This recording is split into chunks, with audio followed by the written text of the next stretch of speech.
sous Laurent Gbagbo pour que...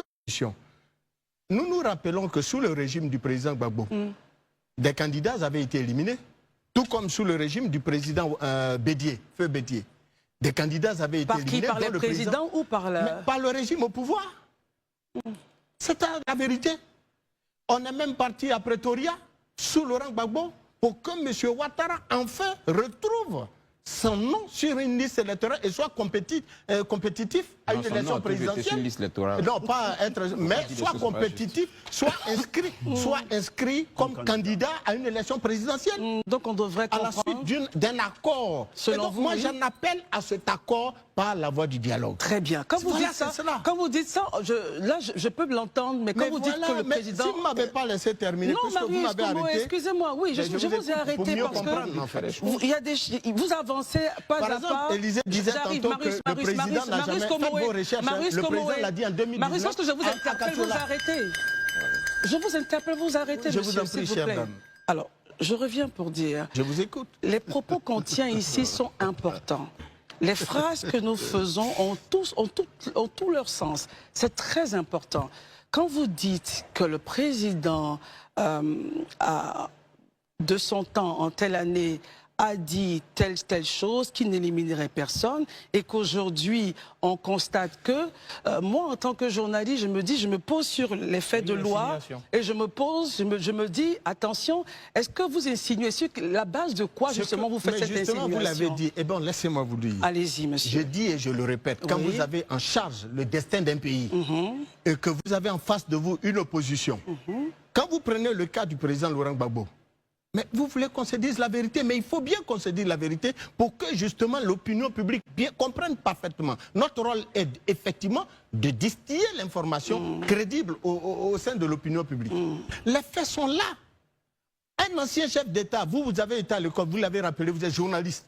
Un ancien chef d'État est-il jugé dans nos textes en Côte d'Ivoire par une cour ordinaire? Ça, c'est un premier point.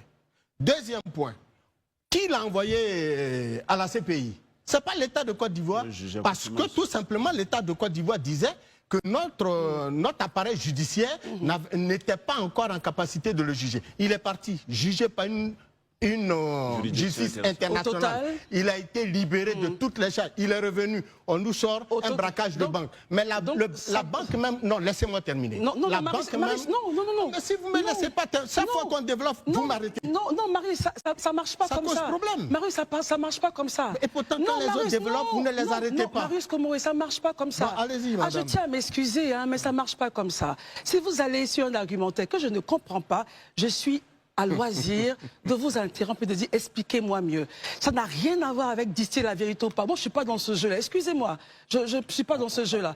Moi, je suis là, journaliste. Vous émettez un point, permettez. Vous émettez un point. Si je ne le comprends pas, pour pouvoir poser mes questions, je reviendrai sur vous, mais vraiment sans faux fuyant, très cher.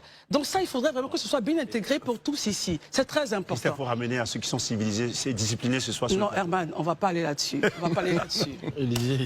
On revient donc pour dire que toute insinuation qui doit être faite doit être prouvée. Ne prenons pas un point pour insinuer et défendre par un autre point. Vous émettez un point, vous expliquez. Et nous allons sur les points statutaires. La loi est là. Nous avons tous reçu un code électoral et une constitution. Donc quand nous avançons, allons sur des faits factuels. Ça va m'aider. Donc je ne vous arrête pas parce que vous me dites qu'il y a eu donc la CPI. Donc on va aller dans notre débat. On va s'éloigner de notre débat. Donc si vous me dites que c'est le président Alassane Ouattara qui est à la base, c'est ce que vous avez dit, qui sera à la base. Si, c'est ce que vous avez dit. Non, c'est votre interprétation. Non, c'est votre interprétation. Vous ne m'avez même pas laissé chuter, et maintenant vous faites des insinuations. L'insinuation. Mais non, laissez-moi terminer. Et puis vous allez mieux me comprendre. Non, si vous m'aviez laissé chuter, vous auriez su où j'allais. Marius Komoré, vous allez arriver où vous allez aller, mais je me tiens pour dire que vous avez ici dit. Vous avez ici dit. Je termine. Vous avez ici dit qu'à une époque, il a dit ça. Et j'ai posé la question, voulez-vous insinuer que? Et vous étiez en train de déballer en allant dans différentes directions. Ramenez-moi sur le point, s'il vous plaît. Mais vous terminez et on passe à Élysée. Si vous me permettez de terminer, allez-y, terminez. Si vous me donnez la parole, laissez-moi développer sans m'interrompre. Non, je ne peux pas le faire. Je suis désolé, c'est pas... Non, excusez-moi. Vous terminez et puis on passe à Élysée. Alors, C'est aussi simple, hein, c'est pas compliqué. Nous faisons un travail de pédagogie. Et en la matière, je vous l'ai dit et je vous le répète. Je le répète et j'insiste pour dire qu'en 2019, au cours d'un meeting à Katiola, le président Ouattara a dit qu'il n'est pas de ses chefs d'État, de ses leaders politiques qui empêchent ses adversaires d'être candidats à une élection présidentielle, que ce n'est pas lui son genre. Il a dit ça, on a retenu. Maintenant, je fais la même constat, moi en tant que responsable d'organisation de société civile.